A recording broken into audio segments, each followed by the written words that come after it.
Salut les amis, ravi de vous retrouver pour ce nouveau débrief sur l'enquête Le Lac Mystérieux.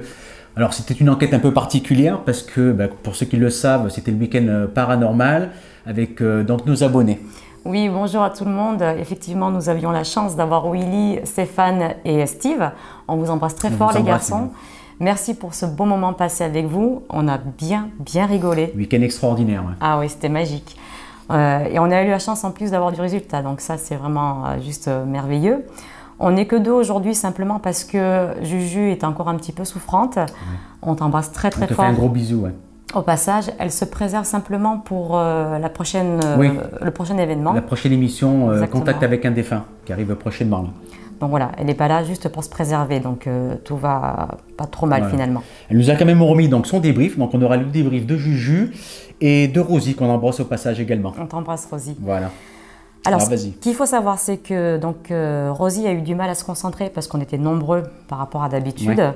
Ouais. Pour autant, à 12 minutes 15, près du fauteuil du diable, elle a vu donc une personne accroupie à côté du K2.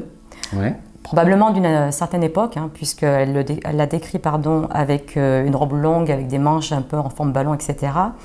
Et derrière elle, il y a un homme assez autoritaire. Oui, encore une fois.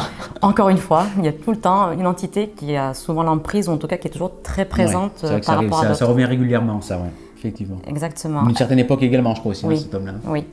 À 17 minutes 17, elle voit la même femme affolée qui court un peu partout devant nous. Ouais.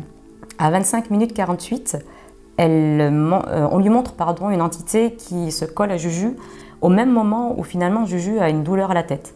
Oui, donc, ça... à un moment donné dans l'enquête, vous le voyez, elle a mal au crâne, effectivement. À 25 minutes 48, ça je viens de vous le dire, voyez, je suis en train de me perdre moi. À 38 minutes 13, elle a mal au crâne, Rosie. Toujours lié à ce phénomène-là, en l'occurrence. Mais les deux, bizarrement. C'est ça qui ressort. Les deux, aussi bien Rosie que Juju. Et Juju, du coup, à 38 minutes, n'entend pas David, mais Fred. Oui. Et ça a été soutenu par un abonné dans les commentaires. Il me semble, il y avait un commentaire comme ça. Alors, petite parenthèse aussi, j'ai un abonné qui m'a contacté en privé sur le site officiel, donc il se reconnaîtra, que lui a un passage, je sais que je dis Thomas, il entend Fiona, lui.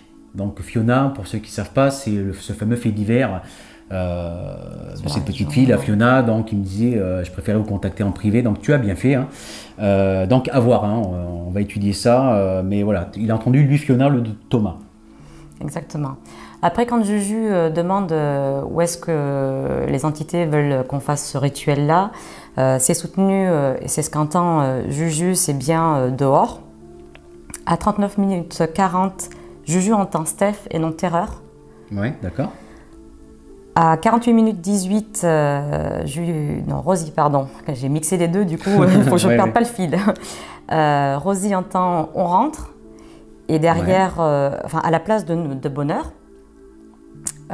Qu'est-ce que je voulais vous dire d'autre?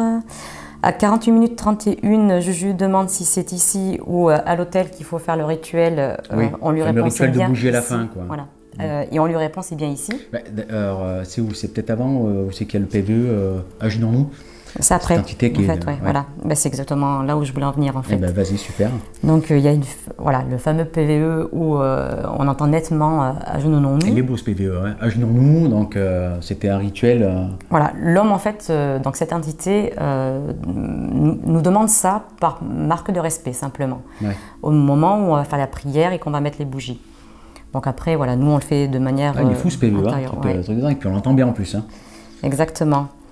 Julieta a eu un flash en fait de cet homme qui serait un chevalier probablement. Un chevalier? Oui. D'accord. Donc c'est vraiment des personnes qui sont d'une autre époque. Oui. Pour autant, Juju a vu de manière très ponctuelle, je dirais, la petite sœur de Stéphane. Oui, brièvement. Parce que l'abonné Stéphane m'a demandé.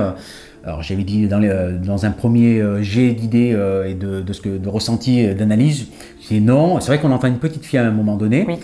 Mais dans le doute, je préférais d'abord avoir les avis des deux médiums avant qu'on se prononce. Donc effectivement, ta petite sœur se présente brièvement, c'est donc cette petite fille qu'on entend dans la Spirit Box. Et je crois qu'il y a aussi le cousin de Steve, ton cousin aussi qui se présente brièvement également. Donc ils sont là juste de passage, simplement pour vous faire un petit coucou. D'après Julieta, c'est vraiment pour vous faire un petit coucou. Ce qui est très touchant, je trouve. Ensuite, ce qu'il faut noter, c'est qu'on a eu donc des résultats forcément pendant l'enquête. Pour autant, quand on était à l'hôtel... Oui, ça c'était en off, donc on filmait. Voilà, en off et donc filmé. À un moment donné, sur le palier, Julieta était en train de m'attendre. Moi, j'étais dans la chambre. Les garçons étaient en bas. Et du coup, en sortant de cette chambre-là, j'ai ressenti une présence très très forte sur ma droite. Et du coup, j'ai dit à Julieta, mais c'est moi ou... Il va voir ce qui se passe. Dis-moi si c'est moi ou pas. Et elle m'a confirmé qu'il y avait effectivement une femme. Pour elle, c'était une ancienne femme de chambre d'une certaine époque. Décédée dans cet hôtel, je pense. Peut-être, oui, probablement. Et du coup, je lui ai dit, bah, écoute, ne me dis rien, je vais essayer de deviner, enfin deviner entre guillemets, où elle est précisément. Donc je me suis baladée dans le couloir et je me suis arrêtée à un moment net. Tu captais la sensibilité. Exactement. Et je me suis arrêtée à un moment net et elle m'a dit, bah, Nat, c'est effectivement là, quoi.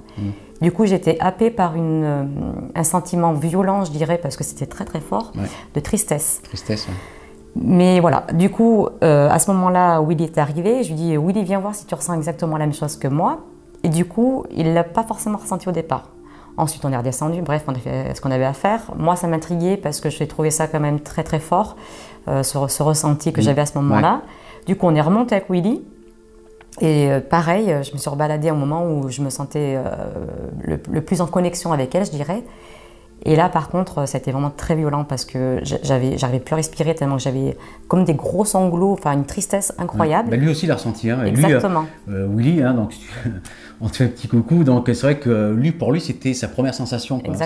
Il n'avait jamais vécu de sensation sur le terrain. Parce que comme on dit souvent, derrière l'écran, c'est une chose. Quand on est sur le terrain, c'est un autre monde. C'est ça. Et lui vivait ses premières sensations. En fait, il découvrait ça. C'était son baptême quelque part. Et il a ressenti énormément aussi, pareil, la même tristesse qui était un peu générale. De toute façon, Oui, c'était vraiment... Alors moi, c'est vrai que pour le coup, ça a été vraiment très violent parce que même à un moment donné, quand Willy est parti, j'arrivais vraiment pas à reprendre mon souffle. Enfin, ça m'avait vraiment figé, quoi. Et du coup, on n'a pas arrêté d'en parler après avec Willy. Il a été effectivement assez impressionné de le ressentir aussi fortement, à un degré différent. Mais après, ça dépend de la sensibilité de chacun. Mais c'était vraiment très très fort. Dommage qu'on n'ait pas eu ce moment filmé quelque part. Mais bon, voilà. Mais ça s'est fait comme ça en fait. Exactement. Autre chose? Eh bien, écoute, par rapport à tout ce que les filles ont pu ressortir, on a fait un petit peu le tour de tout ça, oui, effectivement. On voulait juste, par contre, encore une fois, remercier Stéphane, Willy et les Steve. abonnés de Campélier, c'était un week-end génial. On vous remercie d'avoir partagé ça avec nous. Donc, très émouvant. On va refaire d'autres, parce qu'on a eu beaucoup de demandes. Donc, on va refaire un autre week-end avec les abonnés. Donc, on vous annoncera les dates très prochainement. Quoi d'autre à faire passer comme info? On va se retrouver pour le prochain débrief. Il y a la prochaine enquête qui va sortir très prochainement. Et surtout, donc, on vous donne rendez-vous la semaine prochaine, le samedi 28 octobre, pour l'émission que vous aimez. Donc, Contact avec un défunt, avec Juju, donc en espérant qu'elle soit au top de sa forme. On espère aussi. Et puis voilà. Donc sur ce, on vous embrasse. Comme d'habitude, prenez soin de vous et à très vite. Tchuss.